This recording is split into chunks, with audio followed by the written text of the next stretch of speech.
জামালপুরের সুকৌশলে স্থানীয় সংসদ সদস্যকে দিয়ে টেন্ডারবিহীন রাস্তার উদ্বোধন করার অভিযোগ উঠেছে একটি প্রতারক চক্রের বিরুদ্ধে। উদ্বোধনের পর থেকে প্রায় ৩ কিলোমিটার রাস্তার ইট তুলে বিক্রি করে দেয় চক্রটি। স্থানীয়দের মধ্যে সন্দেহ সৃষ্টি হলে খোঁজ নিয়ে জানতে পারে রাস্তার কোনো টেন্ডারই হয়নি। রাস্তা সংস্কারের নাম করে রাস্তার ইট বিক্রি করাই ছিল তাদের মূল উদ্দেশ্য। শাকিল হাসানের তথ্যচিত্রে জানাচ্ছেন মিশাল বিনতে আনোয়ার। জিলাপি খিলাইয়ে আমাদের এই রাস্তাটা ইটগুলা উঠাই নিয়ে গেছে।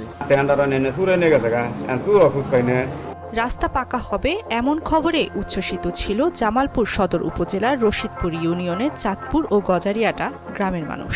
স্থানীয় সংসদ সদস্য, রাজনৈতিক নেতাকর্মী ও এলাকাবাসীকে সঙ্গে নিয়ে উদ্বোধনী অনুষ্ঠানের মধ্য দিয়ে কাজের শুভ সূচনাও করা হয়। উদ্বোধনের পরদিন থেকেই ৩ কিলোমিটার রাস্তার সব ইট তুলে নেয়ার পর আর দেখা মেলেনি তথাকথিত ঠিকাদারদের।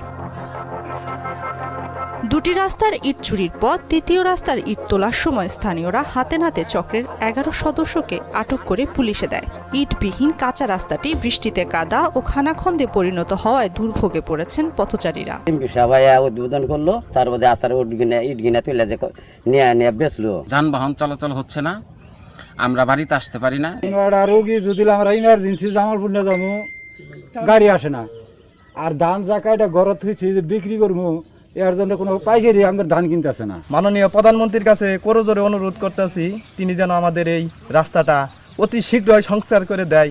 এই ঘটনার সঙ্গে জড়িতদের বিরুদ্ধে আইনানুগ ব্যবস্থা গ্রহণের আশ্বাস দেন উপজেলা নির্বাহী কর্মকর্তা। এই বিষয়ে মামলা হয়েছে এবং পুরো বিষয়টি তদন্তনাধীন আছে। এই বিষয়টি আমাদের অবগত রয়েছে। জনদুর্ভোগ কমাতে দ্রুত রাস্তা সংস্কারের জোরালো দাবি জানিয়েছেন এলাকাবাসী। মিশাল বিনতে আনোয়ার, মোহনা সংবাদ।